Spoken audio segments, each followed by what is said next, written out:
So most VVI सवाल करेंगे। सबसे पहला सवाल क्या कह रहा है, ध्यान से देखना, ध्यान से सुनना। अधिकारक अगुणों को उत्पादक के परिवर्तन होने के लिए आवश्यक न्यूनतम ऊर्जा जो होती है वो क्या होती है? सक्रियण ऊर्जा, एक्टिवेशन एनर्जी जिसको बोलते हैं। सी नंबर का ऑप्शन सही है। कौन सा? दीवाने, अच्छे से याद रखना, मैंने कहा सी नंबर, सक्रियण ऊर्जा। बस क्वेश्चन और उसका आंसर आपके दिमाग में होना चाहिए और कुछ भी चीज़ें नहीं घूमनी चाहिए। एग्जाम में वक्त कुछ घंटों का ही है। प्रथम कोटि की अभिक्रिया के लिए अर्ध आयु, ध्यान से, तो प्रारंभिक सांद्रण पर निर्भर नहीं करता है। बस ये आंसर याद रख लो। प्रथम कोटि की अभिक्रिया के लिए जो अर्ध आयु होता है वो प्रारंभिक सांद्रण पर निर्भर नहीं करता है ना। Does not depend on initial concentration. आगे बढ़ जाए, चलो अगला सवाल कह रहा है 3 नंबर। किसी अभिक्रिया का वेग समीकरण dx बटा dt बराबर kh 1/2 b 1/2, तो अभिक्रिया की कोटि क्या होगी? वो होती है एक। क्या होती है? एक होती है।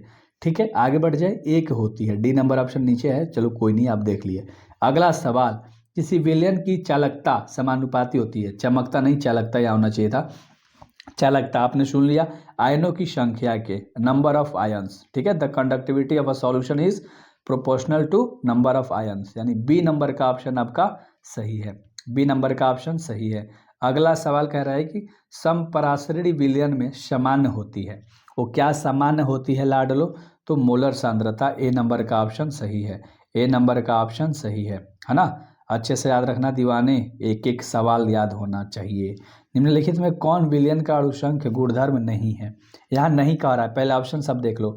प्रासरण दाब, पृष्ठ तनाव, क्वथनांक का उन्नयन, तो पृष्ठ तनाव हो जाएगा, सरफेस टेंशन होगा। बी नंबर का ऑप्शन सही है। बी नंबर का ऑप्शन बिल्कुल सही है, याद रख लेना। अगला सवाल 7 नंबर की वैद्युत अपघट्य का उदाहरण है। वैद्युत अपघट्य का उदाहरण सोडियम एसीटेट होता है ना, सोडियम एसीटेट होता है। अच्छे से ना, बी नंबर का ऑप्शन सही है। ठीक है, चलो अगला सवाल ध्यान से देखना, जो कि 8 नंबर का सवाल है कि मोलरता को व्यक्त किया जाता है। मोलरता को व्यक्त किया जाता है ग्राम लीटर। देखो ये सवाल बहुत इंपॉर्टेंट था, ए नंबर ऑप्शन सही होगा।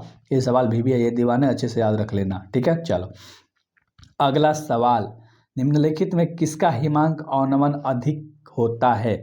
अधिकतम बोलेगा चाहे अधिक बोलेगा। ठीक है, तो K2SO4 का, K2SO4 का ए नंबर का ऑप्शन सही है। ए नंबर का ऑप्शन सही है। और अगला सवाल करेंगे 10 नंबर। निम्न में कौन सा हैलोजन अम्ल सबसे प्रबल उपचायक होता है? तो इसका जो राइट आंसर हो जाएगा वो क्या हो जाएगा? एच। बहुत बढ़िया, बहुत बढ़िया, सी नंबर का ऑप्शन सही हो जाएगा। सी नंबर का ऑप्शन सही हो जाएगा। अगला सवाल, अकारक द्रव्य सोडियम क्लोराइड के विद्युत अपघट्य से कैथोड पर मुक्त होता है, तो इसका राइट आंसर क्या होगा? सोडियम जो होता है वो मुक्त होता है कैथोड पर, तो बी नंबर का ऑप्शन सही है। द इलेक्ट्रोलाइट्स ऑफ मोल्टेन सॉल्यूड chloride liberate as a cathode. ठीक है, अगला सवाल कह रहा है 12 नंबर, किस ताप पर Ag की चालकता सबसे अधिक है? किस ताप पर Ag की चालकता सबसे अधिक है? तो है 20 डिग्री सेल्सियस। ए नंबर का ऑप्शन सही है। ए नंबर का ऑप्शन सही है। और अगला सवाल है, कह रहा है हीरा के एक यूनिट सेल में कार्बन परमाणुओं की संख्या है, तो टोटल 8 होती है। टोटल 8, डी नंबर का ऑप्शन सही है। टोटल 8 होती है। अगला सवाल 14 नंबर का, निम्नलिखित में कौन अक्रिस्टलीय ठोस पदार्थ है? तो वो है कांच। वो है कांच। सी नंबर का ऑप्शन सही है। सी नंबर का ऑप्शन सही है।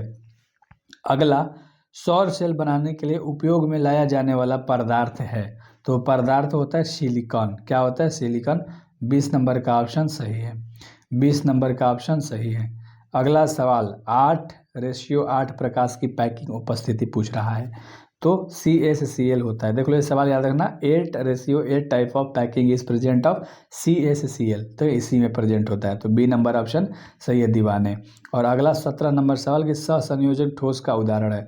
सहसंयोजक ठोस का जो उदाहरण है वो है इसमें ग्रेफाइट। क्या है? An example of covalent solid is graphite. ठीक है, अच्छे से याद हुआ होगा आपको। एंड अगला सवाल कर लेते हैं कि निम्नलिखित धातुओं में किसके निष्कर्षण में वैद्युत धातु क्रम का उपयोग होता है? तो सोडियम। कौन सा? सोडियम। डी नंबर का ऑप्शन सही है। और अगला सवाल करेंगे 19 नंबर, एंजाइम का मुख्य अव्यय होता है। एंजाइम का मुख्य अव्यय प्रोटीन होता है। ए नंबर का ऑप्शन सही है। प्रोटीन होता है। ए नंबर का ऑप्शन सही है।